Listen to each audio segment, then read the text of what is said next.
Hello and welcome to Ham Nation, episode 496. I am Josh Nass, KI6NAZ. Thanks for coming out. We got a big show, lots of fun. Gordo's back. We're going to be doing some talks on Sporadic E. We will be talking to the Hudson River Radio Relay Group, and they've got a fun event and a special announcement. And Amateur Radio Newsline as always. And I'll be doing a segment tonight. Woo! All right. Woo! About time. I know. Yeah. Thanks, everybody, for coming out. We really appreciate it. Just want to remind everybody right up front, the link is in the chat to our Discord. We'll be doing a quick little after chat. I'll be showing off some fun stuff that I picked up this week for amateur radio. And the chat, we're keeping an eye on it. So if you have any questions as they come up, feel free to drop them, and we'll answer them as they come. All right. Let's go say hi to the hosts. How's it going, everybody? Let's start with Dawn there. How you doing today, Dawn? Hey, I'm good. Thanks, Josh. Good to be on the show as always. We've got good stuff from Dr. T. She's pretty excited about what's going on the Sun, and we've got a story in Newsline about how ham radio is using the annular solar eclipse that is going on now, or very soon, within the next day or two, to do a little bit of research, much like they did the big solar eclipse a few years ago.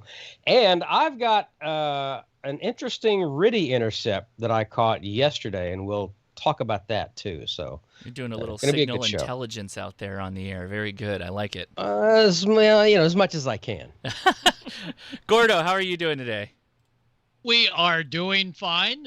Tonight we're going to go 94 million miles. Plus we'll take a look what's happening to these little guys, meteorites, up at 50 miles. So hang on. We're going upstairs. Right on. Very good. And Amanda, how are you? What's going on? I'm fantastic. I'm roasting a little bit here in Colorado. We heard our first 90s this week, which is really late in Colorado for real, but trying to stay cool. And I've got a great interview this evening. We have Steve, K2GOG with the Hudson River Radio Relay. He's going to tell us about a special event. So I'm going to kick it off with that. So good evening, Steve. First, this is inaugural special event, so I'm just going to give the platform to you. Tell us all about it. Well, thanks a lot, Amanda. So yes, this is the first year that we're doing this event. Every year the goal is going to be to change the theme, but the name is going to stay the same. So Hudson River Radio Relay is the event, and this year's theme is to support and raise awareness for a rather interesting place called Bannerman's Island. It is a never-before activated U.S. Islands Award Program island in the Hudson River. And with some permission, we have the ability to go on the island and play radio for a few hours and raise awareness of it. But to help raise further awareness of all the amazing things that happen here in New York City's backyard, we have another 7 stations participating. So we have 8 total participants, all using 1x1 call signs. Ria N2RJ, who your audience is probably familiar with, helped secure all the call signs. So they basically spell out the word Hudson, followed by the letter V for Valley and B for Bannerman's. So we have 8 1x1s, and there are so many different interesting things that we've glued into this to promote parks on the air, islands on the air, castles on the air. There's a little bit of something for everybody. And so I think changing the perception of amateur radio in the Hudson Valley is the number one goal. But the number 2 goal is to help find ways to raise awareness and generate some funding for Bannerman's Castle Trust, which is the organization responsible for the island. So it's going to be a lot of fun on Saturday, and the weather looks fantastic. So okay, so let's go over that. What date and time are you doing the special event? So it's going to be this Saturday, June 12th. The hours are 1 o'clock to 5 o'clock Eastern time. So that would be 1700 to 2100 Zulu time, or UTC. Am I right on that? Anyone? I'm not going to say yes or no because I don't actually know. I can Hey, tell Josh, you Pacific. While you have that up, if you don't mind finding the tab where we can find the 7 or 8 different 1x1 calls. Yeah, so if you go on that top tab, Josh, on For Radio Amateurs, go ahead and click on that. Great.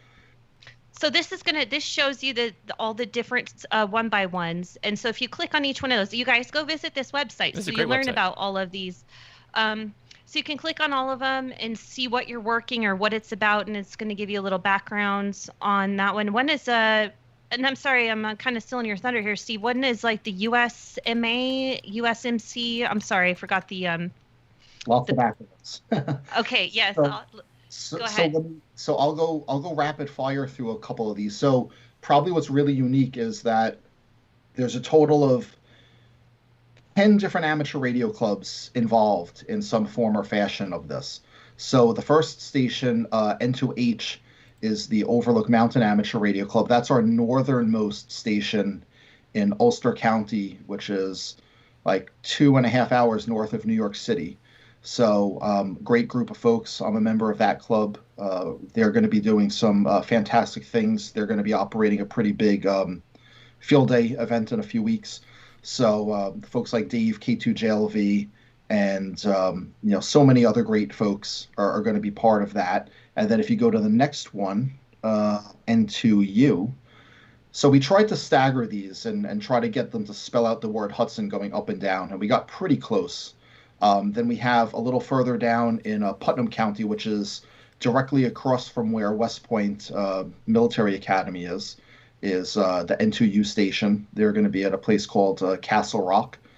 For people that are familiar with Benedict Arnold, that's like where that whole thing happened, in the 1700s. So that's a cool spot. But directly across from where they are is November 2 Delta, which is going to be the USMA Cadet Radio Club. And that is going to be our second island that's going to be on the air. So this is a brand new one. So for anyone who's into chasing islands, this is NY073. So it's going to be the first time that anyone makes contact on that because it is technically part of a military reservation. So Ooh. Lots of cool points that you can get aside from supporting our special event. You could knock out a couple extra things here. So that's November 2 Delta. And there'll be a scattering of cadets and National Guard and some other folks involved there. So I'm really excited about that. Then we have 2 clubs that are part of the November 2 Sierra call sign, the QSY Society and Mount Beacon Amateur Radio Club. They're going to be operating at a place called College Hill Park that looks like a crazy Greek-style Parthenon. So it's a really cool spot in the city of Poughkeepsie. So both themselves and the N2H station, they don't count as POTA, but we have a total of 7 different parks on the air participating. So if we go to the next one to November 2 Oscar, this, if you look right underneath that map, it's like a Where's Waldo of every possible thing that could be going on. So we have U.S. Island, NY022 at Iona Island, which is a former Navy munitions depot. There's the Appalachian Trail that crosses through Bear Mountain State Park. Then Bear Mountain counts as a park. Then we have another trail that cuts through there. There's just a little bit of something for everybody, including a peak. So if you're interested in summits on the air, there's also that. So they're going to be creatively scattered to actually do 2-fur and 3-furs there. So it's going to be a lot of fun. Plus, they also have some pretty good elevation. So this also takes place during the VHF contest. So they're going to be hitting all the different bands that we have, which we'll show in a few minutes, and all the VHF stuff. So that's a killer location. That's tons of POTA, a soda, and you get rare grids. That's awesome. Yeah, so I'm actually jealous. I'm going to be on Bannerman's Island, but the folks at Orange County Club, they're probably going to rival us as the DX, them, and Constitution Island. So It's going to be a load of fun for them for sure. Yeah, is that a song, Iota and POTA and Soda? It's probably gonna be. Is it like a Kokomo remix? I like that. I could totally put it to that. That'll be Ward Silver's next hit. Yeah. What city is near the island? David KJ4 CMY wants to know. I guess he's asking about Bannerman Island. What city's near it? Yeah, so we're gonna come right to that. Let me go through the other two quickly, if that's okay. Yeah. Yes, sir. So let's go November to November. We're working our way further down the Hudson River. This is sponsored by the Peekskill Cortland Amateur Radio Association. That's an interesting one because the park that technically this is part of is the same park that covers Bannerman's Island. It's called Hudson Highlands State Park, and it's unique in that it's a discontinuous park. So you can go in and out, and you'll think you're in a different park, but it's the same. And so it's kind of interesting. That's the K2079, but because this Ansville Creek Preserve has been around for a lot longer, that counts as its own POTA designation. So that's a little unique as a spot there. So that I think is going to be quite fun for those. And as you can see, they're like right on the water level. So, 2.5 foot above sea level is where they're going to be. And then we go to the next one is November to Victor, which is the Crystal Radio Club. I think they were founded in like 1949, so they've been around for like a long time, but they never seem to talk about crystal radio stuff during their meetings, so don't let them fool you. Really great group of folks in Rocklands County, just across from New York City. They probably have better bagels and pizza than New York City is known for, so it's a cool spot for anyone looking to come. It's an interesting park. It's not a POTA, but it's an interesting spot nonetheless. So they'll be doing some good things there. Paul K2PH and Glenn N2GOP are some of the names there. I tried to represent everybody who's participating. If you scroll down, Josh, you'll see some names on some of the different sites. So yeah, wonderful pictures too, the historic pictures. I really like that. This is a great website you guys have put together. I do too. I found that really interesting. Thank you. So, and now I guess moving on to the crowning glory here is November to Bravo. This is Bannerman's Island. It's known as NY047, part of POTA KO279, part of Castles on the Air. So I guess POTA. So we got CODA KO047, and that's going to be a lot of fun. I'm going to be there along with 5 more hams, Ken KD2 TQS, Joe NE2Z, Lloyd K2JVX, and Mark WA2NYY, who's our secret CW secret weapon. So we're going to be on the island, taking a little skiff out there, and we're going to have to be self-contained, so no running back to the car for that missing connector. So we've doing a lot of planning. I think you have a picture of us doing some of that preparation work, Josh. Yes, I do. So we were at a park a few weeks back, north on the Hudson, and there's Mark doing his Morse code thing with the KX3, and then there's Lloyd on Gordo's favorite mode on voice. So if you're around Gordo, love to work you on 20 or 40 meters or 17, which is where I'll be there. Awesome. And then the guy in the orange HV Tech Fest hacker shirt is Joe, who's going to be manning digital stations. And then in the back, in those orange cases, is my personal ICOM 705. So we'll be rocking and rolling on 4 different modes: voice, CW, PSK31 if we can find people willing to try PSK31. Otherwise, we'll be on FT8. And then we'll be doing some DMR and D-Star simplex work, because, again, it is a VHF contest. But we'll also be using the STEM talk group, which is 31630 on Brandmeister Network. So for those that don't work us direct on HF or VHF, you can also give us a shout on the DMR talk group as well. And Jim, WA2UMP, will be doing net control for that. So it's going to be a good time for sure. All right. I got a bunch of questions. So the first one, what city is Bannerman's Island next to? Did you mention that? I didn't. So it's a weird story. So Bannerman's Island, if anyone looked in like Google Maps in the Hudson River, it's about 1,500 foot off the shores of the city of Fishkill, which is in Dutchess County. But technically speaking, Bannerman's Island is part of the city of Newburgh, which is across the river in the county of Orange.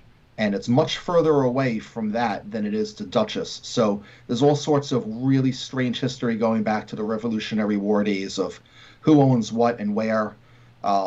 For historical context, during Revolutionary War times, this is the section of the river where they attempted to drag these huge iron chains across the river to try to prevent boats from coming up. It was probably like the biggest waste of money, but the chain links that still exist, such as those at USMA's campus, they're massive. There's just so much history. Like I can go on and on and on talking about all sorts of historical things, but the island itself, per its name, has a very unique history as well. So the name Bannerman's comes from the gentleman who bought the island. He built this Scottish-inspired castle in the early 1900s. It resembles like a Scottish type of, castle structure. He built it to house munitions and other army surplus that he bought that was part of the Spanish-American War. And let's just say storing, millions and millions of rounds of explosives in New York City and Brooklyn is not a good idea since there were a lot of people, right?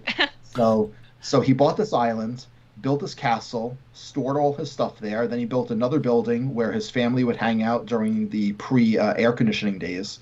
So they spent, some nice summers there.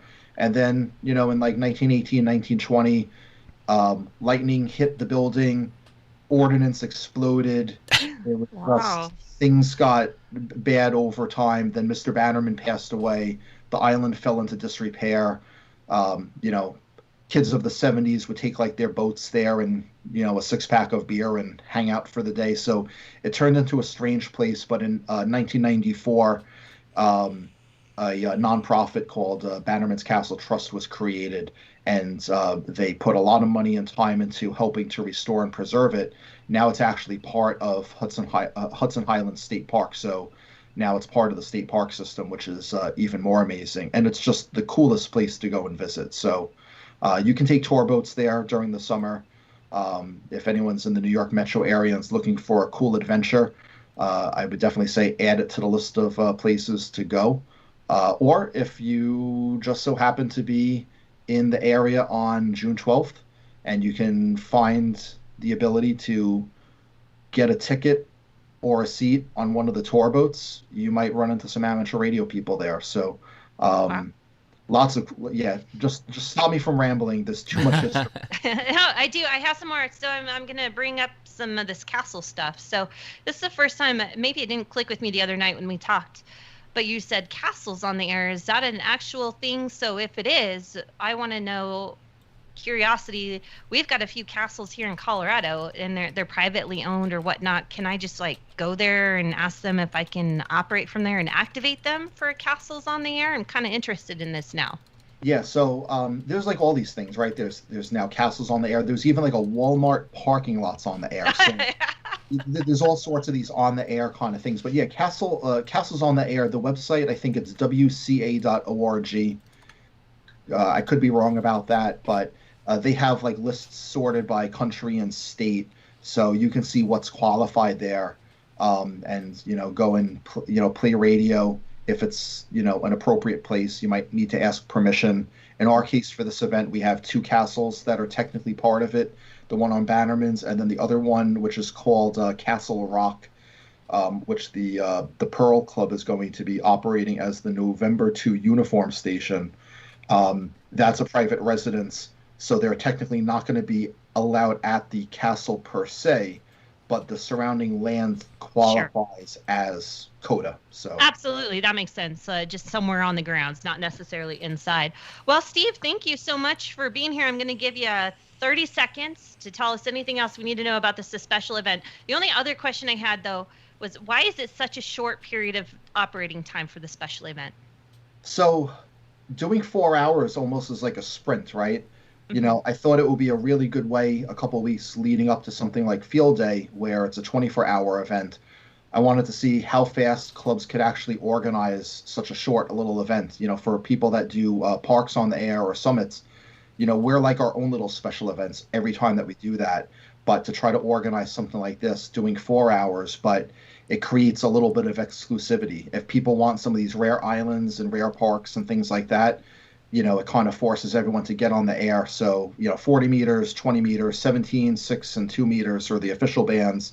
You can look for where to find us on the website, on the For Amateurs page. We'll be spotting like crazy, so you'll be seeing all our 1x1s popping up all over the place.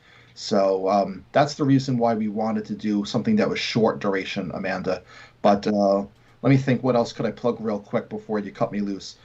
There's some really cool raffles that we have going on. So as I looked a few moments ago, our goal was to raise $1,000 for the event. As of right now, we're at $985.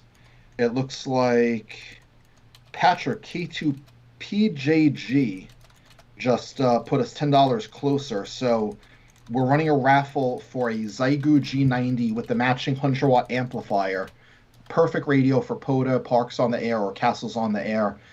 For every $10 that get donated, the instructions are on the website. You could enter to win a chance for that. You do have to be a amateur radio license holder, and you also need to be in the United States. Those are the only qualifications that you need to have. So we have that going on. There's also a really cool Spectrum poster. You might see it in my background behind me. It's a hand-drawn Spectrum RF chart. So, you know, if you're looking to support the event, it goes to a great cause, is Bannerman's Island, and, you know, you might get something in return. So it's going to be a lot of fun. And we also will have a special limited edition certificate that gets issued to everyone who makes contacts with us and uploads their logs. So very good. Well, thank you so much for joining us, and I hope everyone gets on the air and works these guys, guys and gals, I should say, this weekend, and have fun doing it. There's some rare ones out there now, everyone. You have something to look forward to, where there won't be much competition this because everyone else will be on VHF. So thanks, Steve, for joining us. We're going to break with you, and we've got a video from Val. We have a very special announcement tonight. Thank you so much for joining us. I am joined here with Tom and R8Z, Dave, K3EL, Gene, K5GS, and Tom is the president of SWODEXA, the Southwest Ohio DX Association. So Tom, I'm going to let you take it away and give your very special announcement. Thanks, Val. We really appreciate the chance to share the news here on Ham Nation. Since 1984, the Southwest Ohio DX Association has presented the Dxpedition of the Year Award for excellence in Dxpeditions, both planning and execution. Award winners this year were eligible from March of 2020 through February of 2021. And we look at issues like access, licensing, and logistical challenges that they have to deliver a large number of contacts around the world. Really, the Dxpeditions that win this award are the pinnacle of Dxpeditioning.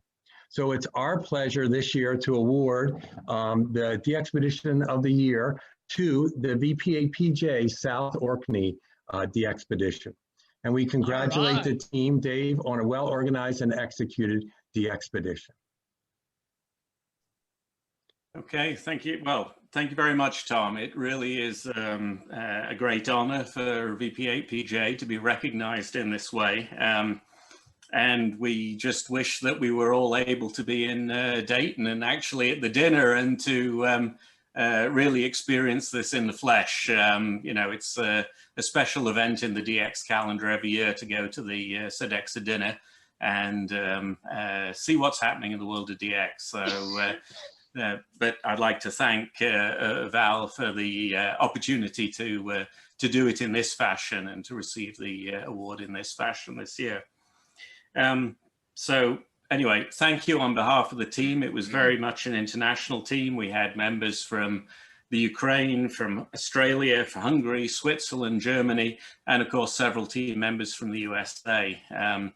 The expedition organized by the Perseverance DX Club or group, and we've been together for a number of years now, many of us, and Jean and myself, we met on Campbell Island, in fact, on the first expedition we'd done together, and that was where the idea of PXDG came about, and we've been organizing expeditions ever since. So again, thank you very much for the recognition for VP8PJ. Seems a long time ago now, with more than a year's break since de-expeditioning, and we think back to when we were setting off, and the world was very different from how it is now. And when we came back, even within the period of a couple of months on expedition, things had changed enormously. So we were actually very glad to be able to get back to our home countries just as the whole world was closing down. So anyway, now we're in a position where hopefully we can look forward to where the next one is. So next time. Anyway, let me pass it over to Jean and let you say a few words, Jean. Sure. Thanks, Val. Thanks, Tom, and thank you, Dave. Yeah, it was a good project. Came together very nicely. There were 14 operators, and as Dave said, 5 international, 9 Americans, and it was my 5th de-expedition, the second one into the Southern Ocean, and it went off very, very well.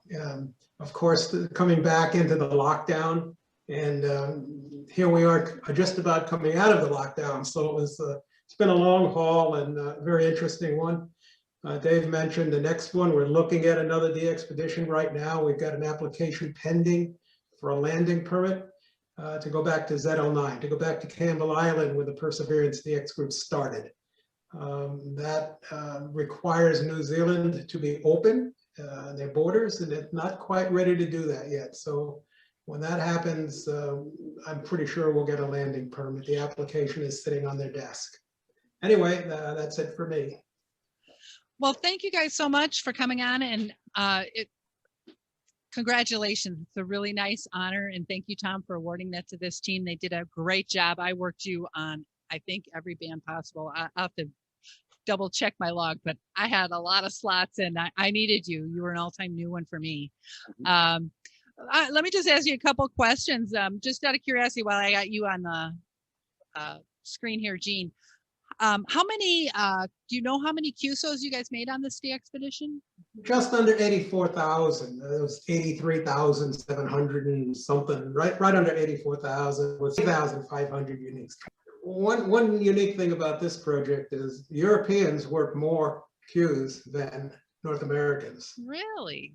Okay. That certainly was because of the geography of the mountain range that was in the direction of North America.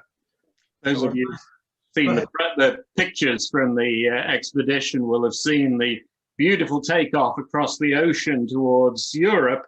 And when you take a picture looking towards North America, you're looking straight into the side of a mountain. So the geography certainly made a difference. That is always a challenge. While I got you here, Dave, Gene said he was on 5 de-expeditions, I think. How many have you been on? Yeah, similar number. Many of the projects we did were the same. There was one year I quit Perseverance and went down to Heard Island while Gene and Co were off to Chesterfield, but most of the projects we've been on are the same. And a few Pacific Island trips and things like that. So try and get on expedition every couple of years. Very good. Well, I'm looking forward. Hopefully I'll get to work you guys on Campbell Island. Hopefully it'll be a successful de-expedition and soon. And congratulations to you both and to the rest of the team. 14 in all, right? Correct. Yeah. And do you have off island team members as well? Yeah, oh yeah, certainly. Yes. We have an off-island team of pilots and then general support people handling logs and logging and QSL management is from Tim M0URX in the UK. So, Well, congratulations to the on-air and off-air team, and well-deserved award. I appreciate you guys coming on and receiving that award here for the show. Thanks, Val. Thanks, Tom. Congratulations again. Well run, Dxpedition. Thanks. Thank you.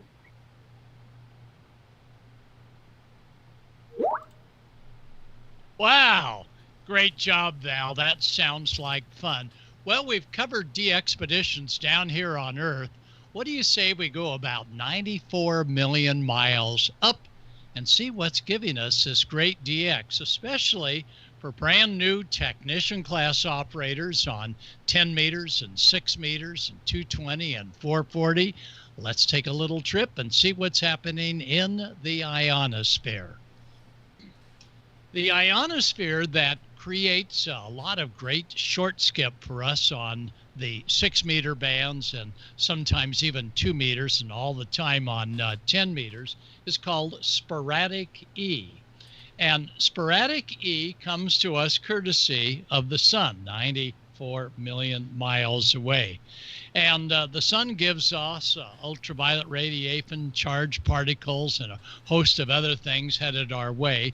But when it begins to collide with the rare atmosphere up about 50 miles, that's when we get some strong reflections. Now, to remind those of you on the East Coast, especially the Northeast, tomorrow morning, get out of bed early and watch the sun, from what you can make out of it, rise, and it'll look like a bowl because the moon is going to be blocking some of that visible sunlight. So those on the East Coast, stay tuned. Don's got more information about that. But it's the sun that begins to charge up these individual layers. And we know that some of the layers are quite common. For years, many of you during the peak of solar cycle 24 were tuned into some of our training we did with Carol Perry, WB2MGP, in talking to those folks that were approaching the sun. And hear that noise? Those are called spherics. And one of the big experiments we did was way out in the middle of the desert, tuning down to just a few hundred hertz above the total bandwidth bottom of the band. And this is the sun charging up the ionosphere early in the morning, and you can actually hear the collision that ends up as radio noise.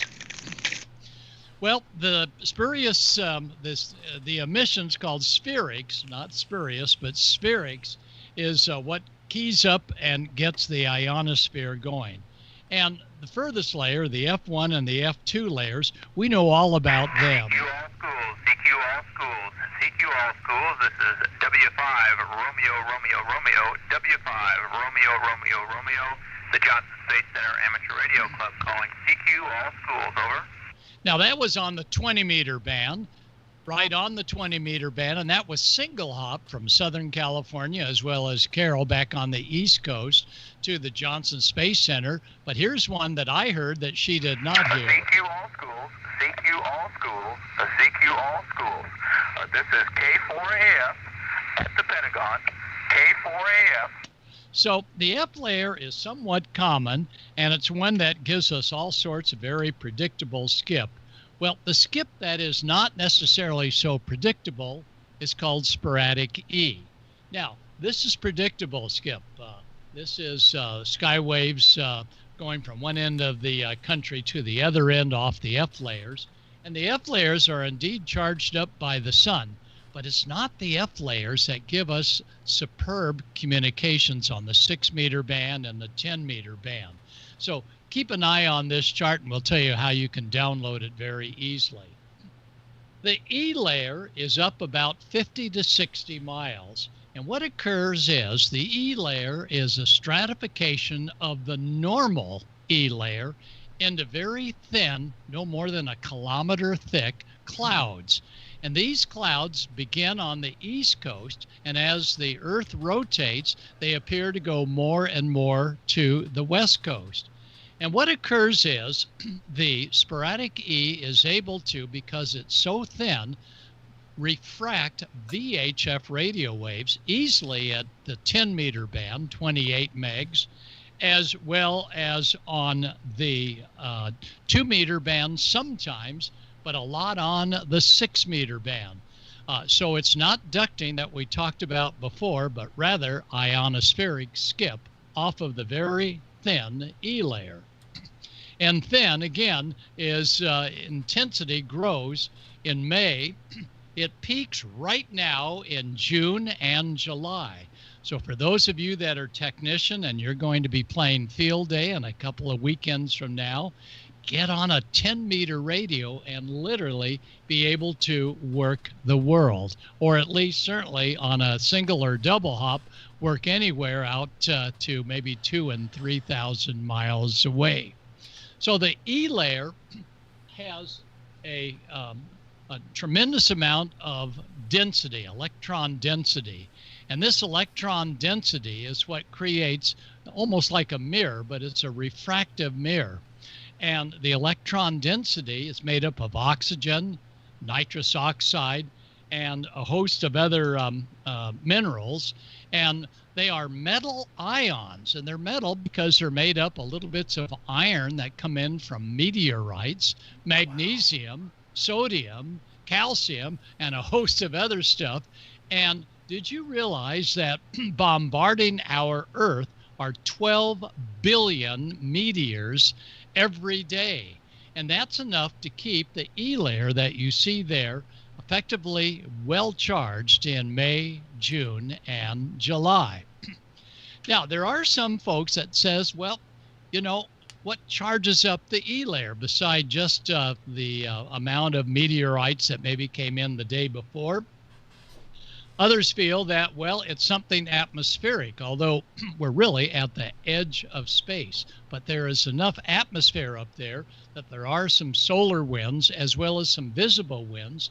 And high up, you can see the cirrus clouds. And these cirrus clouds are beginning to elongate, which means that they're being blown by very high altitude winds. We have some folks that say it's the cirrus clouds and the blowing of these electrons that will rub against each other and develop a strong E layer of what we call sporadic E clouds. And the E clouds are anywhere from 1 to 10 kilometers above the normal E layer. And these E clouds, as you can see, can contain a large amount of potential to refract radio waves. And again, longtime experts will look up at the sun and say, yep, or actually look up at the clouds, not right at the sun, and say, yep, I see those cirrus clouds are beginning to look like shearing clouds, and that is what's going to give us increase in electron density, and that's what's going to give us the potential of some real good E layer. Now, we can tell when we're getting a good amount of E layer by some of the signals that we're hearing on the band. Take a listen to this signal here. Nice signal, you're 5 by 9. Now that the antenna is toward your general direction. My name is... Now, did you hear that fade? That fade always occurs during Sporadic E, where the signal will go away and then it'll come back strong and then it'll go away. And you can depend on it that he says, my location is, and I'm only 5 miles away from it, and it goes away. That's the frustrating part. But that's because the E layer many times is combining radio signals to make them clear, or sometimes back and forth, as you can hear. DAN, and I'm located in Naples, Florida. Nancy Alpha, Hear that fade? That's how you can tell it's an E layer rather than something created maybe by the F layer. Many folks feel it's the wind shear, and the wind shear is one mechanism that may be creating the E layer. Another mechanism may be meteors, and as we said, 12 billion coming in every single day. That's a lot. Here's Chip, K7JA, to give us a quick tutorial on working the E skip off of a meteor trail. You're going to find that you're going to make a lot of contacts out to maybe 1,000 to 1,200 miles. This typical Q sequence would be CQ meteor Meteors, K7 Juliet Alpha. CQ Meteors, K7 Juliet Alpha. CQ Meteors, K7 Juliet Alpha. So notice that he gave a nice pause for another station to come in, because sometimes these incoming meteorites will only back up the signal for a short amount of time, as you can hear here. Some will call it its meteor scatter, but others say, well, it's actually a brief period of sporadic E from meteor. QRZ, WB6 Nancy Ocean America, QRZ. WB6NOA, Kilo Juliet 7 Fox, S2. KJ7F, WB6NOA 5454, Delta Mike 13, over. Roger, here, 5 and 9, Delta Mike, on November 13, over. Okay, where are you located? Boise, Idaho, Delta November 13. Boise, Idaho.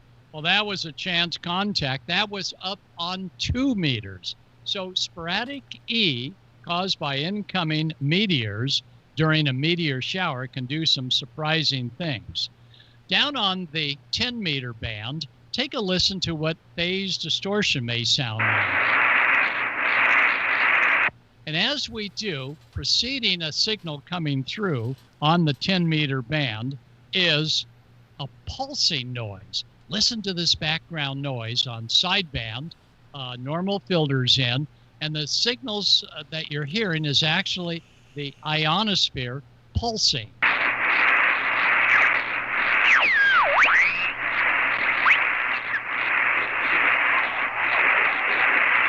Pretty eerie, huh? Well, that's the stuff that can many times signal that we're going to have a strong sporadic E session coming on.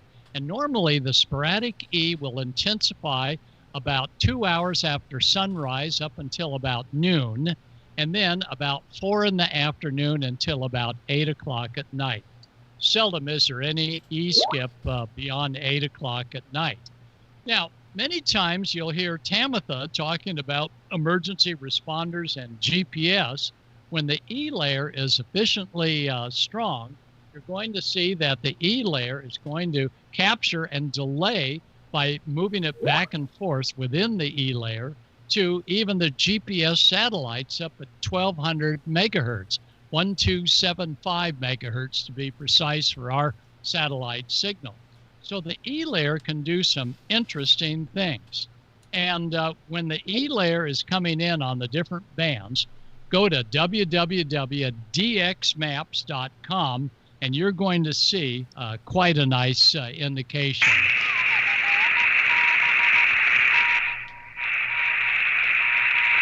One of the first indications of a sporadic E opening is on 10 meters.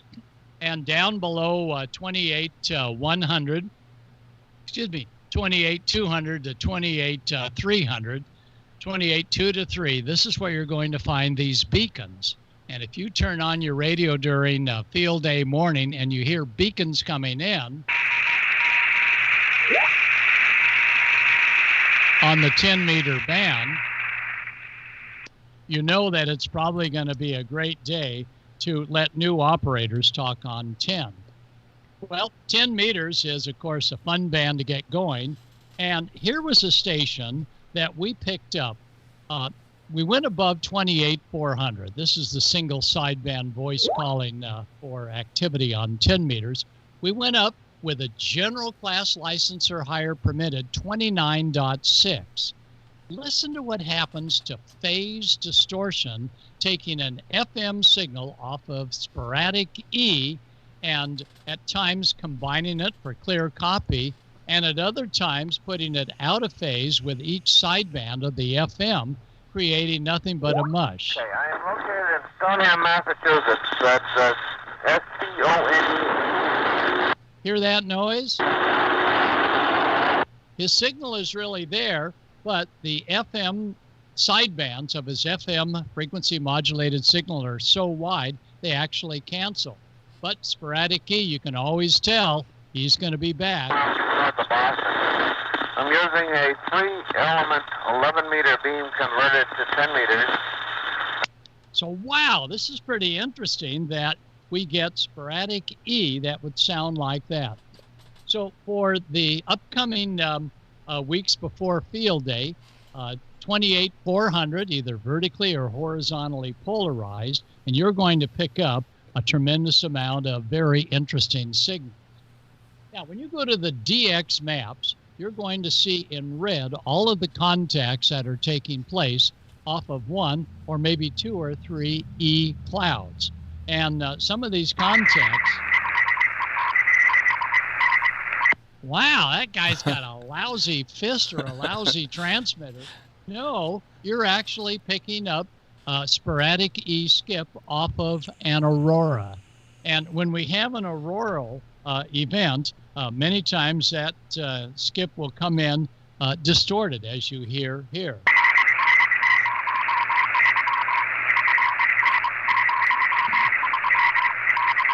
It would be almost impossible to be able to decode an auroral voice on the 2 meter or 6 meter or 28 megahertz 10 meter band, but sometimes we get that. And remember, E-skip is somewhat prominent with auroras in the aurora area. Equatorial E-skip is very common down at the equator. When I went to Christmas Island, I noticed all of these CB antennas, and I go, what are these CB antennas doing? And he says, well, every day we get Sporadic E to talk to fellow islanders hundreds and sometimes 1,000 miles away. Every day, even in the winter months. So if you're looking for E-skip, head down to 1 degree north at Christmas Island and join me as I help maintain the medical facilities there.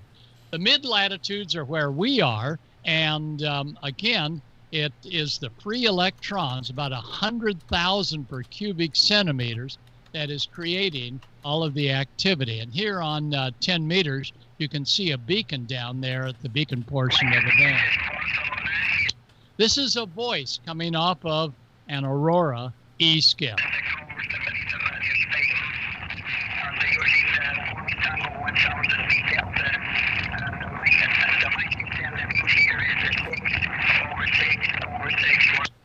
His antennas were a modest 6 elements, over 6 elements, over 6 elements. That was quite a signal that he had. So again, tune below 28-300 down into the beacon band and see what you get. That was a triple hop coming in from a station down in South America. Now, many times Sporadic E will also include trans-equatorial propagation. It is very common that if we are equidistant to the equator to another station down in South America, here's what their signal would sound like during a Sporadic E event. Roger, Roger. Thank you very much for the information, Gordon. And been trying to, I've been rotating my antenna towards our directions, and I don't hear anybody else except the West Coast by now. Over. Wow. So this coming summer, we're on solar cycle 25. We're actually seeing more Sporadic E contacts on this solar cycle, and we're seeing more sunspots on this solar cycle than we did on solar cycle 24. So I think that we're going to get some very good conditions coming up to us as we begin operating. On the 6 meter band, your voice is 50.125. That's the calling frequency. And what we recommend during a strong Sporadic E opening, move up 5, 10, 15, 20, 30, 40, 50, 60 kilohertz, because you're going to find Sporadic E single sideband voice contacts up as high as 50.200.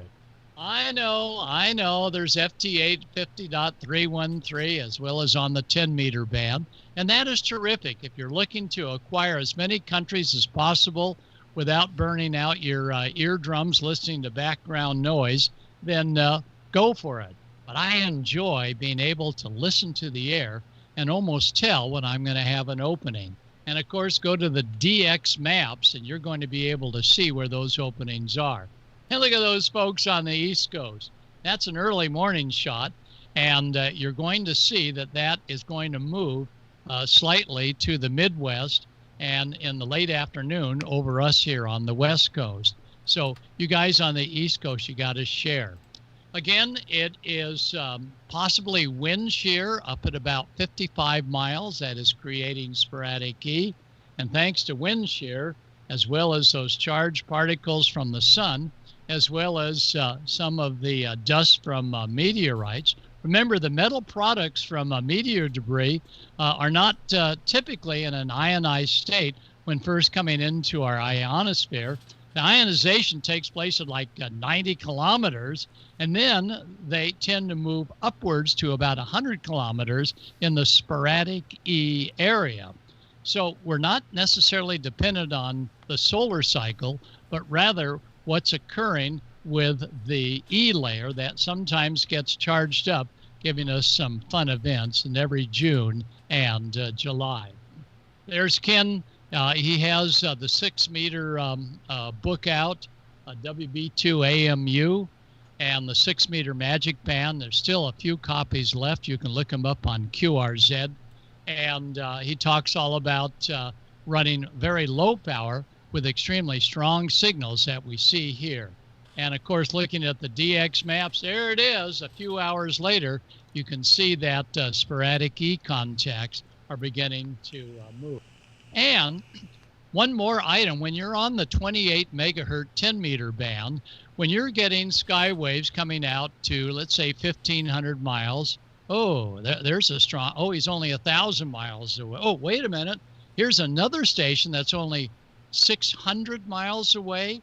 Now it's time to go to the next band up, because as the critical frequency begins to increase, and the maximum usable frequency will many times create a path first on 10 meters and then on the 6-meter band. And on 6 meters, when we get short skip only maybe 400 miles away, I'll go to the 2-meter band, and many times we'll have a brief opening. Doesn't last long, but it can occur. And sometimes, if you're running more than about 50 watts of power, you can actually get backscatter on sporadic E, where you're able to talk to other stations. And again, on the 2-meter band, upper side band, 144-200, where you'll actually be hearing the signal. And here you see, this was a 2-meter opening. You'll see my signal down there at the bottom, and we made it up to, looks like Idaho, and the East Coast was going crazy. But this only lasted for about 35 minutes because the sporadic E on 2 meters is relatively rare. Finally, a lot of whisper programs and other programs to see who's working who, but the DX maps is sort of a favorite of mine because it's showing all of the activity via the E layer. So those of you on FT8, not to despair, you'll get the same quality of transmissions down on the 10-meter band and on the 6-meter band. As you go up to 2 meters, it's going to be slightly WSJTX mode for little shorter transmissions. They don't last very long, but I applaud those of you that are using digital, but I encourage those of you that are on digital, hey, give good old single sideband or CW a nice look at your signal going coast to coast, hopefully, that we'll have for the upcoming sporadic E event coming to field day.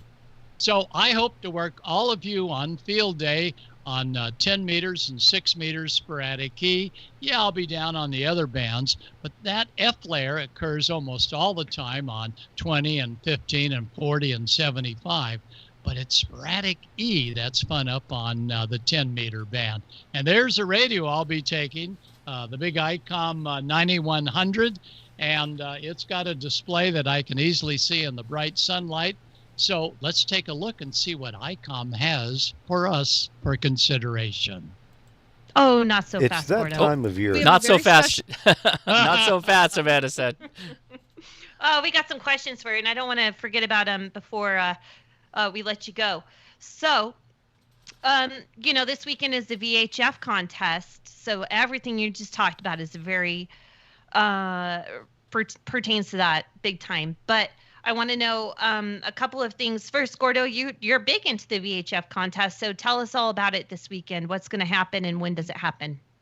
Well, think almost for sure we're going to have sporadic E activity, certainly on 10 meters, but indeed probably on 6 meters as well, because 6 meters has been opening up, especially on the East Coast, quite regularly about an hour after sunrise. So look for activity at 50.125. DX activity on 6 this weekend will be 50.110. And leave that just for DX out of country comms.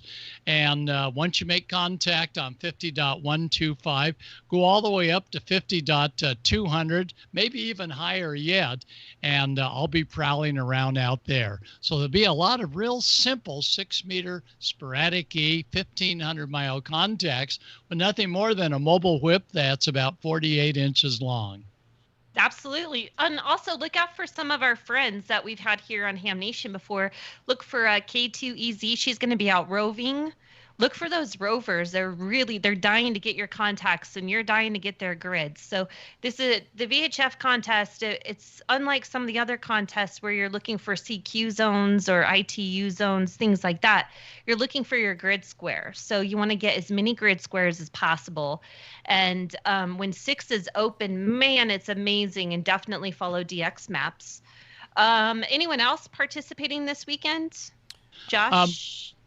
Josh is. Josh, where are you going for your contesting? I don't know that I'm going to go too far. There's a park down the street I may work from. We'll see how it goes. You know, I usually have to bring the family along, so maybe I'll just do it from my car. I've got a 6-meter, 10-meter antenna in my car, so I may just have to rove with the family. I'll pretend to take them to McDonald's or something and sit in the parking lot. So it could be activating from a McDonald's. Who knows? Great. McDonald's parking lots on the air now. That's funny.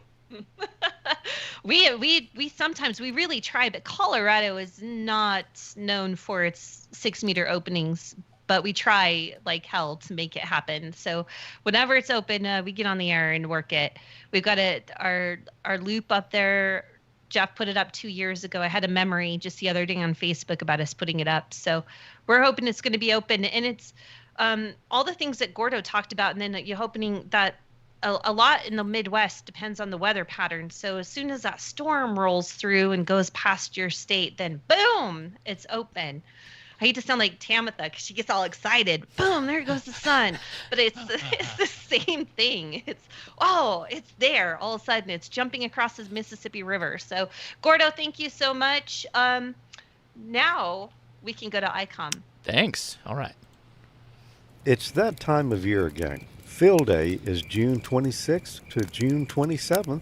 ICOM has the base station of your dreams with the IC-70300 and 9700 SDR transceivers and the portable SDR transceiver, the IC-705. Be a Field Day leader with ICOM. ICOM's IC-70300 is a high-performance, innovative HF transceiver with a compact design that will far exceed your expectations. This innovative HF transceiver digitizes RF before various stages to reduce the generated inherent noise in different IF stages. The IC-70300 is the radio that changed the way entry-level HF is designed. RF direct sampling, 15 discrete bandpass filters, large 4.3-inch color touchscreen, real-time spectrum scope, and SD memory card slot.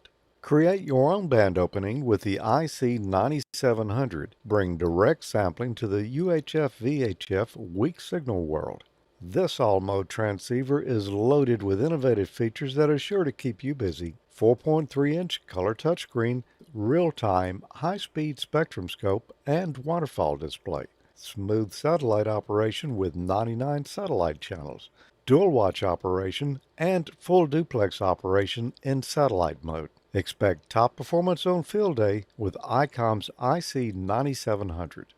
IC-705 is the perfect transceiver for hams who enjoy what both the great indoors and outdoors offer. Features and functionality at the tips of your fingers in a portable package, covering HF, 6 meters, 2 meters, and 70 centimeters, and weight is just under 2 pounds. See the IC-705 webpage to view accessories and free software available for download. For more information on all these great Field Day choices, visit icomamerica.com/amateur.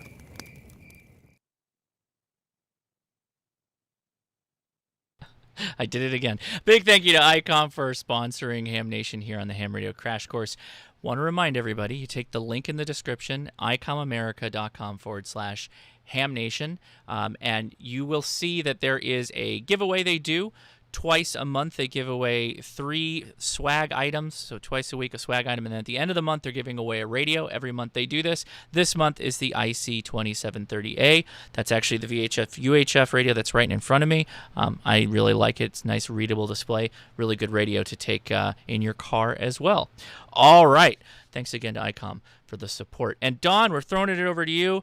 Let's talk about that awkwardness that you found on the air. Yeah, before I do that, though, I want to tell you about a really cool 6-meter experience that I had with Joe Eisenberg, K0NEB. This was during the Huntsville Ham Fest many years ago, back in August. It was right about the time that Yaesu came out with the FT817. So that tells you how long ago it was. Joe had one. It was a brand new radio. We had a Miracle Whip antenna on it. And we're in the hotel down by the pool, and that was the Holiday Inn, or actually probably the Hilton back then, which was a square building, and right in the middle of the square was the swimming pool. So you're in the middle, basically, in a square concrete, reinforced steel and concrete canyon, more or less, box canyon. And he's got this Miracle Whip 817 with this 817 on the end of it, and we're hearing 6 meters, station after station after station after station from Sixland. Multi-hop, 6 meters, coming down into this hole in the middle of this area where the swimming pool was. And it was, I mean, it was crazy. It was just station after station on top of each other. Multi-hop skip, just crazy. That was just the coolest thing. But something that I picked up yesterday that I have no idea why. Pull up that RTTY shot.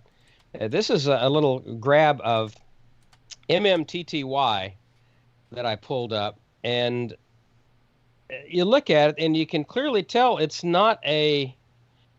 I mean, it's the signal had faded by this time. When I first heard it, it was like S7, S8, and it was essentially text from some magazine article about sharks, and they were mentioning something about National Geographic. And I'm watching this, just scroll down the screen, and I'm thinking, this is the craziest thing I've ever heard and seen in my life. And so later on, it faded out and came back, and now. You're looking at something about future missions to Jupiter and the Juno probe, and this is not a QSO. This went on for about 15 minutes as I watched it, and if you go to the next slide, Josh, you'll see the article where this text was taken from. That is from Scientific American. I mean, it's word for word. A friend of mine on Facebook posted this link to this. That's just a screenshot, but that's word for word where that came from. Now, here's the odd part. This was about, 1840 UTC, I think, yesterday. So, in the afternoon.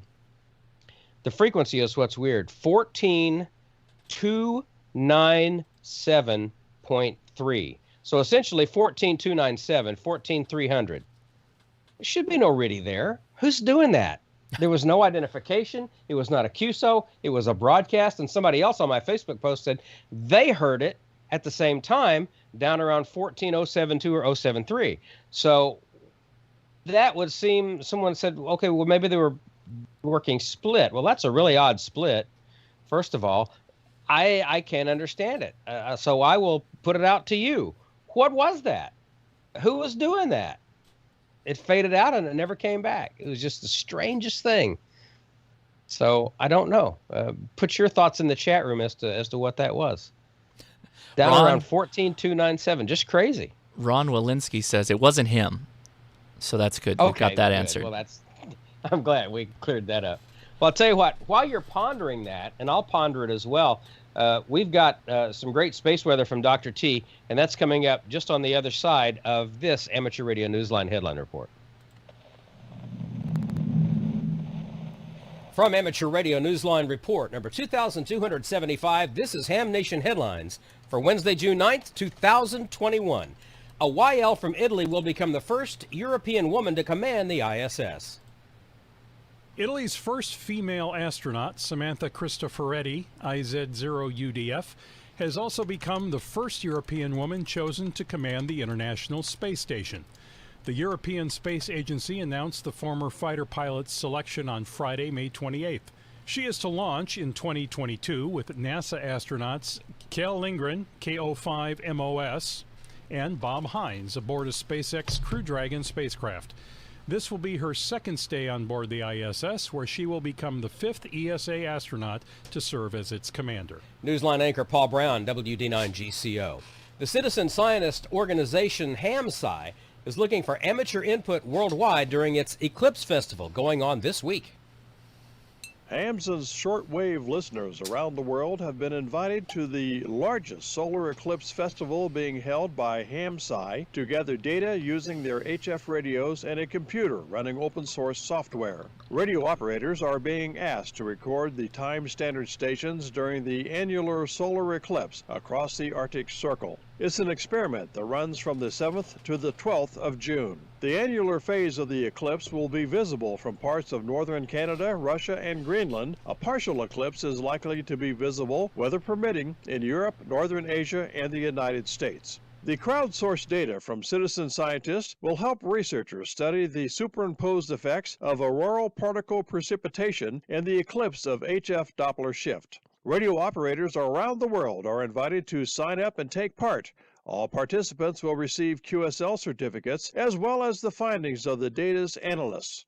The primary beacon for the experiment will be the Russian time standard station RWM on 9.996 megahertz. If your radio cannot receive this frequency, try 10 megahertz WWV or another station listed on the HAMSci website. The instructions on how to participate in this festival of frequency measurement can be found at hamsci.org. For Amateur Radio Newsline, I'm Jack Parker, W8ISH.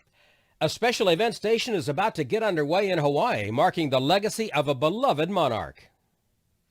The 19th century Hawaiian King Kamehameha, who's celebrated for having united the islands of Hawaii in 1810, would no doubt appreciate the spirit of the day on Friday, June 11th. On that day, amateur radio operators will be working in unison as special event station K6K, honouring the leader, warrior, businessman and diplomat whose vision for the islands kept Western explorers from encroaching on their territories. As envisaged by Michael Miller, KH6ML, the special event station will carry the King's story around the world as operators on the various islands make as many contacts as possible. This is not a contest, and there are no paper QSL cards. However, downloadable certificates will be available. For more details, visit the QRZ page of K6K. For Amateur Radio Newsline, I'm John Williams, VK4JJW. And that's all from the Amateur Radio Newsline, your independent source for amateur radio news for 4 decades and counting at arnewsline.org. With Paul Brown, WD9GCO, Jack Parker, W8ISH, John Williams, VK4JJW, Karen Eve Murray, KD2GUT at the news desk in New York, and our news team across the globe. I'm Don Wellbanks, AE5DW. 7-3. We'll see you next time here on Ham Nation. Now, here's the solar update from Dr. Tamitha Skov, WX6SWW. We have solar storms being launched both Earth's side and on the sun's far side, and there's an annular solar eclipse for those with a midnight sun. Those stories and more in the news this week. Space weather this week is remaining a bit on the busy side. As we take a look at our Earth-facing sun, look at this. You can see bands in the north and bands in the south. As a matter of fact, we've had 4 sunspots on the Earth-facing disk this week. In fact, region 2829 there in the south, right late on the 5th, wham! It fires off a near-Earth directed solar storm. This storm looks like it's going to graze us off to the east. Probably not going to give us all that much, if anything at all, so it's not too much of a big deal. But meanwhile, we also have 3 regions that are rotating off of the Earth-facing disk on the west limb, region 2827, region 2830, and region 2831. And the region 2831 has actually been firing off some C-flare kisses as it's left the Earth-facing disk, so we're seeing that X-ray flux kind of pop up a little bit. There's a little bit of noise on the bands right now from those C-class flares, but that's basically going to be disappearing over the next couple days. But then we also have new regions rotating into Earth view from the east. As we take a look both in the north and in the south, there are regions including old region 2824 and 2826, and yes, it looks like they're still flare active. So as we'll take a look more closely on the sun's far side. This is stereo A, and it's staring at the sun pretty much from the side. You can see region 2829 around center disk. You'll watch it fire off that near-Earth directed solar storm. But if you look at the east limb, both in the north and in the south, you'll see there are some solar storms being launched. So these regions that have yet to really rotate into Earth view are solar storm producers, and they could give us yet another round of solar storms. On top of that, we also have a bigger coronal hole in the south that will be rotating. It's kind of rotating into Earth view right now. And this region could, in about 10 days or so, give us some more fast solar wind and bring us up to storm levels. So aurora photographers, you have something to look forward to. We've got solar storm producers and amateur radio operators and emergency responders. Look at all these bright regions. It's definitely boosting the solar flux. We are beginning to climb out of the marginal range and almost into the good range for radio propagation on Earth's day side, and luckily with these kind of conditions, it looks like it's going to continue. Switching to your solar storm conditions and aurora possibilities over the coming week, we do have a little bit of that waning fast solar wind from a coronal hole that's been rotating in through the Earth strike zone over the past 24 hours or so, and that's still going to give us maybe a little bit of disturbed conditions, especially at high latitudes. NOAA's expecting about active conditions with up to about a 30% chance of a major storm, but most likely it will be a little bit less than that. And then things will begin to settle down a bit. We also might still get a little bit of a bump up right around on the 11th from that solar storm that's moving east of Earth. Likely not a big deal, probably won't even notice it, but I just thought I'd mention it. Now, mid-latitudes, we're really also not expecting all that much. We're really sitting at unsettled conditions, and that's pretty much how it will stay, although we do have about a 25% chance of active conditions over the next 24 hours, and again, things will likely wane after that and continue to get quiet. So aurora photographers, especially if you're at mid-latitudes, most likely kind of sit this one out. We do have some solar storm producers, though, as we talked about on the sun's far side, they're going to be rotating into Earth view here in the next few days, and we have that bigger coronal hole with much better chance of fast solar wind hitting us and keeping us at sustained active conditions in about, maybe a little bit more than a week from now. So, hold your breath, hang in there, and some more aurora chances are coming, I promise. So the space weather this week continues to show signs of ramping up solar cycle 25. We've had multiple solar storms being launched. One of them is on the Earth-facing disk, but it's not necessarily Earth-directed, but it's still a good sign. We've had multiple solar storms being launched on the sun's far side as well, so activity continues to climb. And even though we may not have really all that much aurora activity this week, we do have that annular solar eclipse for those people at high latitudes and who have a midnight sun. So, maybe if you're an aurora photographer, you can take a chance to capture some of that eclipse footage as well. And that will kind of hold you on till we get more chances for solar storms, which will be coming in the next week or so. Now, amateur radio operators and emergency responders, well, there's good news for you as well, because we're seeing more and more bright regions on the Earth-facing disk and on the sun's far side. And with those increased bright regions comes increased solar flux.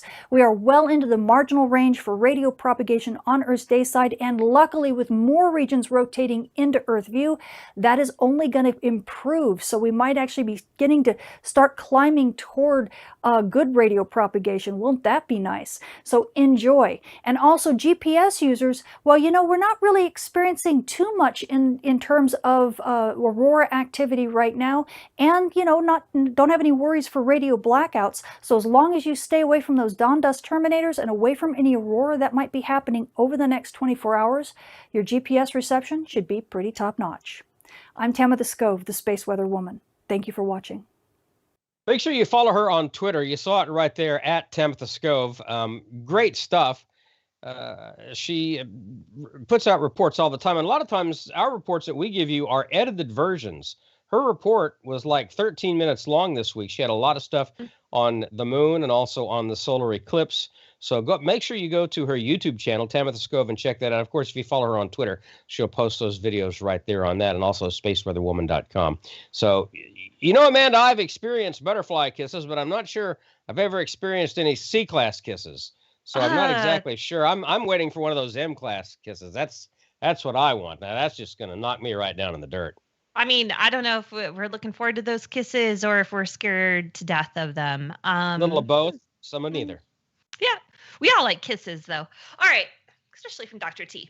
Let's see. Don wearing a Street Speed 717 shirt. His street cred just went up. Well, Comment. good.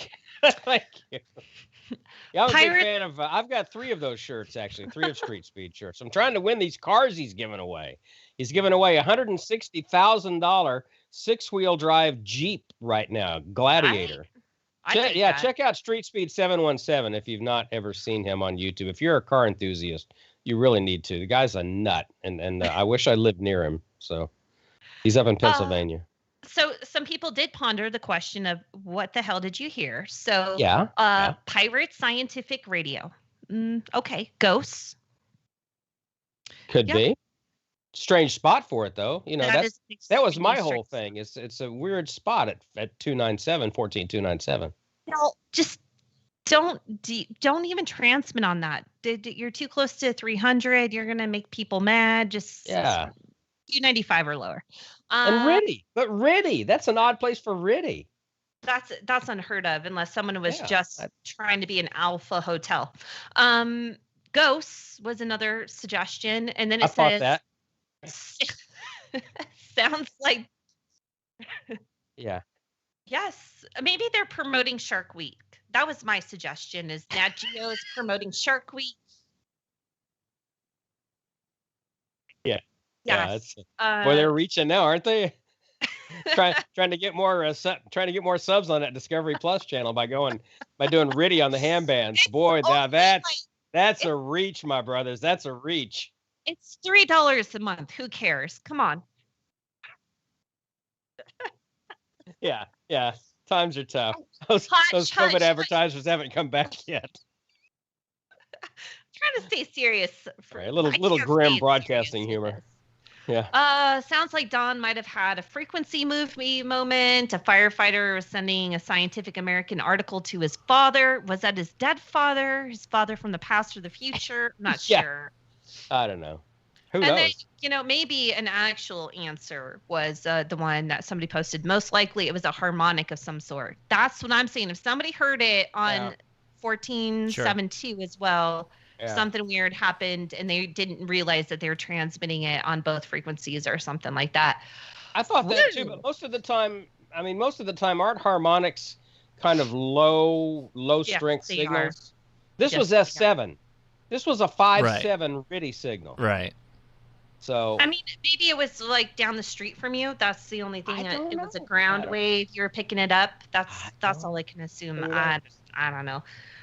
We'll have to get some more digital experts on this case. That leads us to Josh. Oh boy. We have finally allowed to do a segment on the show. I mean, this guy has been producing this forever for us now. I'm a little nervous myself right now. Oh, come on. This guy puts on some crazy great videos. How was your YouTube Hamfest, by the way? Was it very successful? Oh my gosh, it was crazy. We had 45 videos over the course of 3 days, live streams and premieres. It was awesome. I did 4 live streams, and one of the live streams was a parachute mobile activation.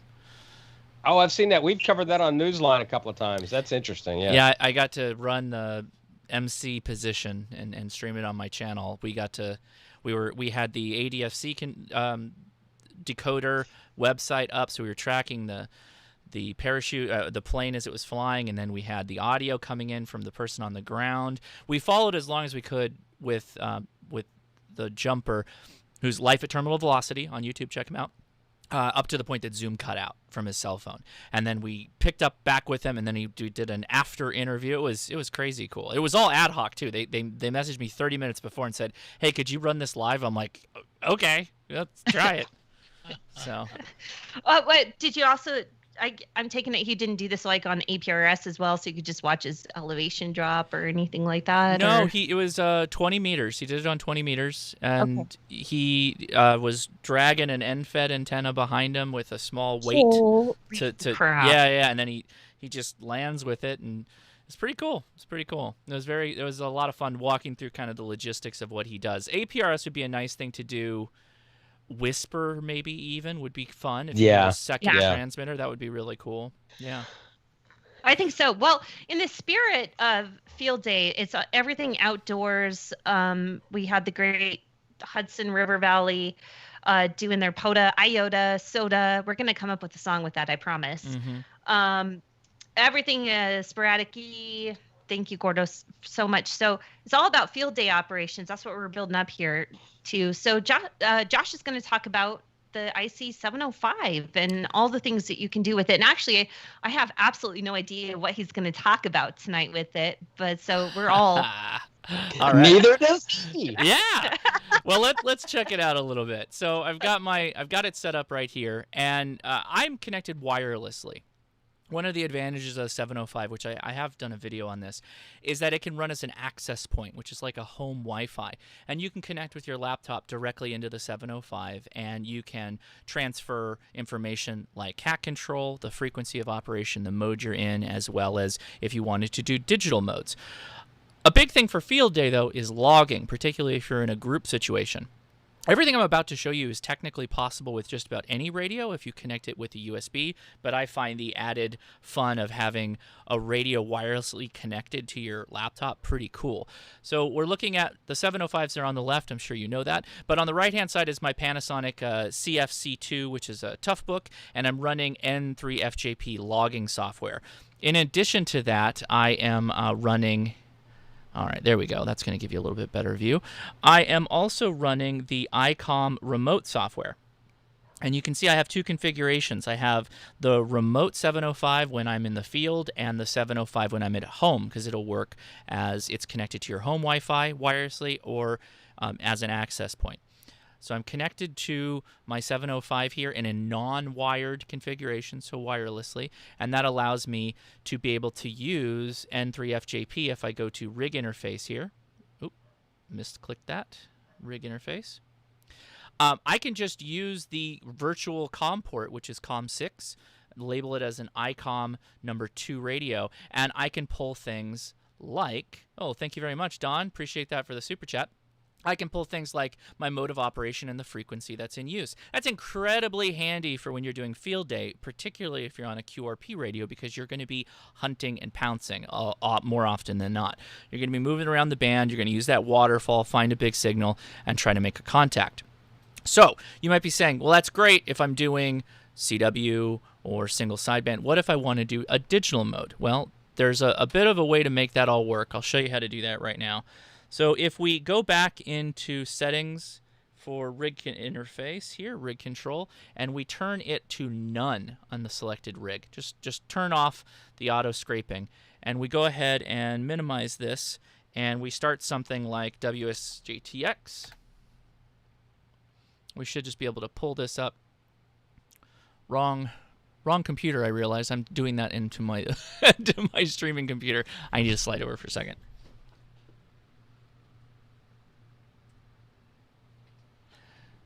So when we bring this up, it should pop up. If not, I can show you the workaround here, basically. But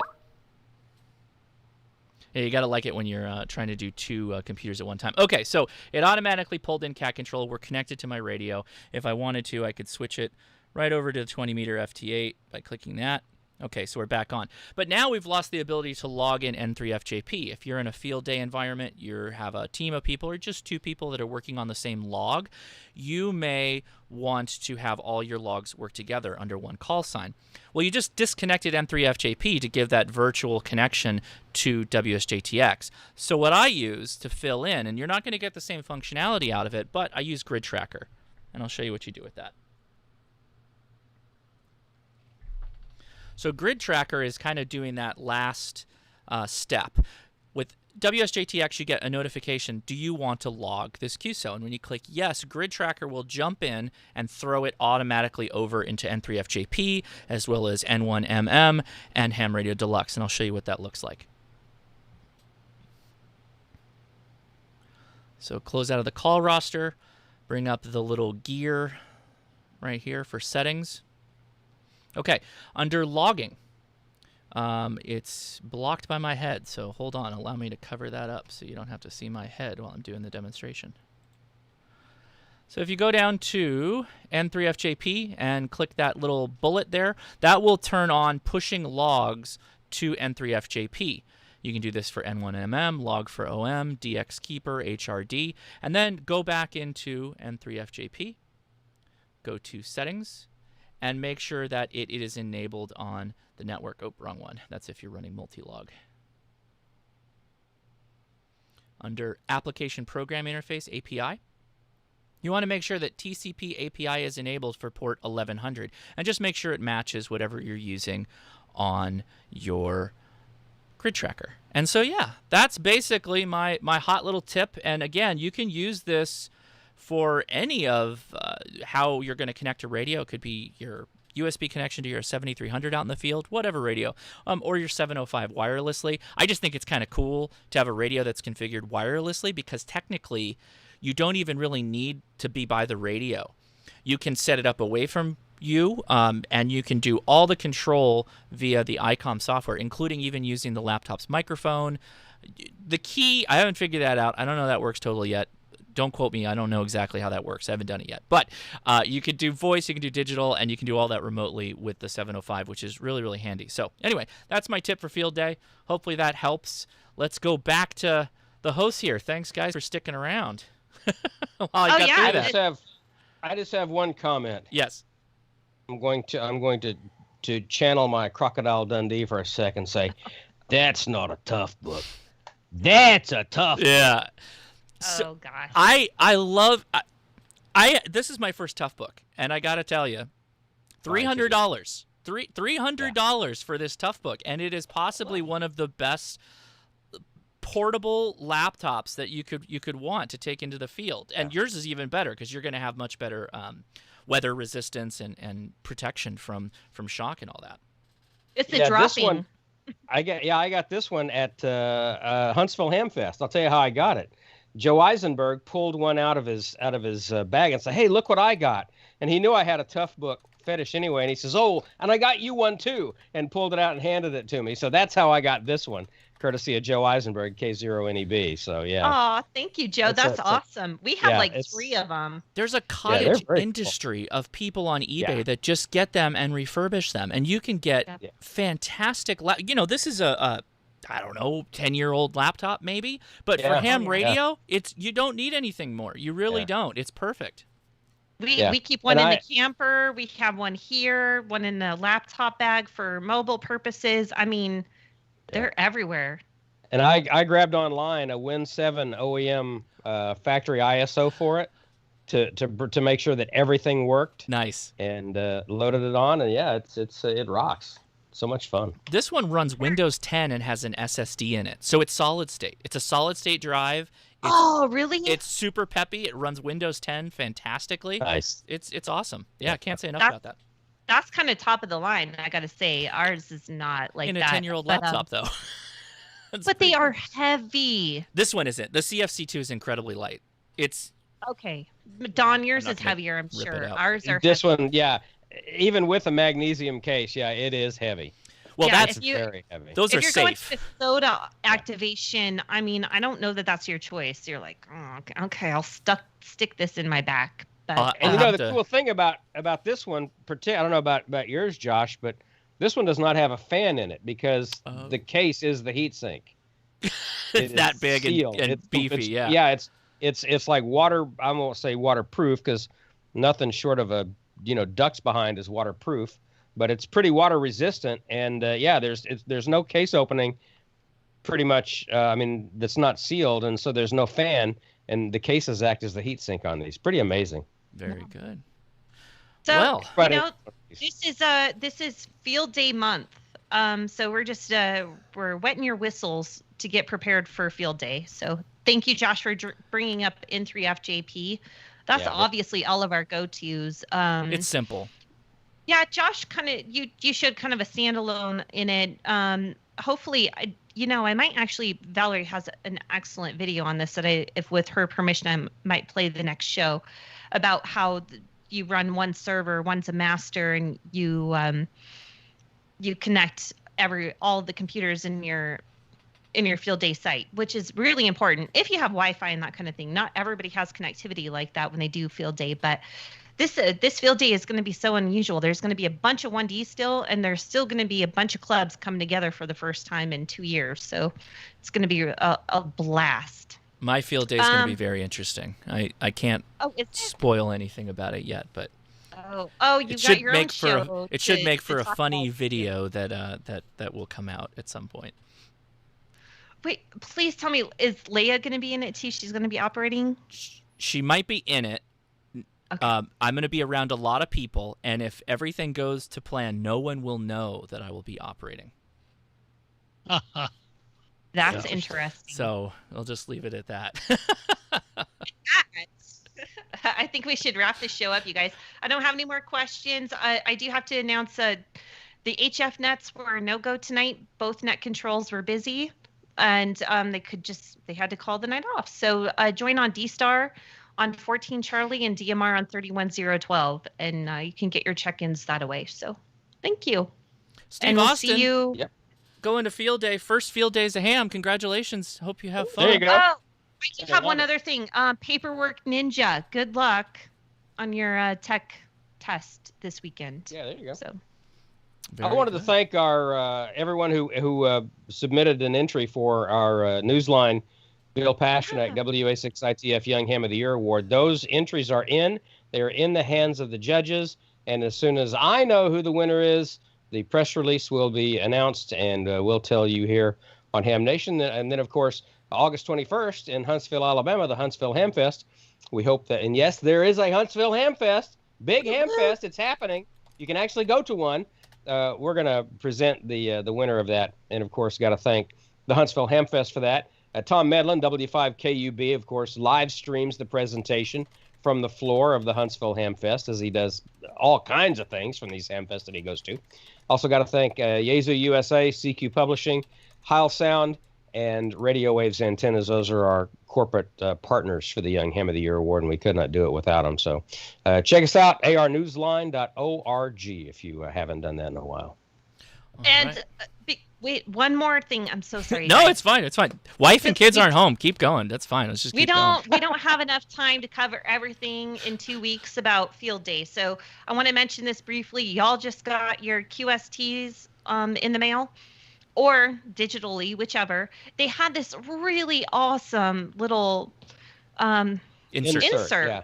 Which they never do. Like, I'm used to that with my perfume magazines, Vogue or something. You get the perfume, like, try it on. No, they put an insert in so that you can find out all the bonus points, all the rules, all of that stuff. Like, this is the first time I've ever seen this in the magazine. Good job, ARRL. They had some recipes too. They had some recipes and stuff like that. Okay, so let's go over that. Recipe, yeah. If you smelled the insert, it smelled like chili dogs. I don't know if you noticed that. Like the perfume inserts. It is so freaking hot. Nobody is making chili. What are you drinking? Me? No. Yeah. Beer. Oh, wow. Same. I still have the same judgment call, is that you don't put a chili recipe in for field day. Bro, you're going to be sitting next to a bunch of other hams. Okay, let's give them all chili? No, for multiple reasons. You don't do this. It's like it should be illegal. Okay. I digress. You know how since we're talking about food, you know how the ARRL always encourages you to send in your field day pictures, and they'll publish them in QST. We got the great idea one time at the Westside Amateur Radio Club in New Orleans area to spell out our call sign, Whiskey 5 Alpha Bravo Delta, on the griddle in bacon. But unfortunately, we didn't have enough bacon, so we couldn't do that. But that was what we wanted to do, was do W5ABD in bacon on the griddle. My gosh, so we never did do that. So if anyone wants to steal our idea from 25 years ago, go right ahead. Oh, Randy's in the chat. Hey, Randy, nice to see you. Hey, Randy. All right, Gordo, do you have anything you want to mention other than big contest weekend, big fun this weekend? Hey, get on the air. We'll hear you there. All right. Well, one other real quick thing. June 18th is my lovely wife's birthday, so she's not a ham. She was almost a ham. But anyway, happy birthday, baby. I love you. Happy birthday, Don. Happy birthday. Happy birthday, Don. Well, maybe I'll show it to her. Yeah.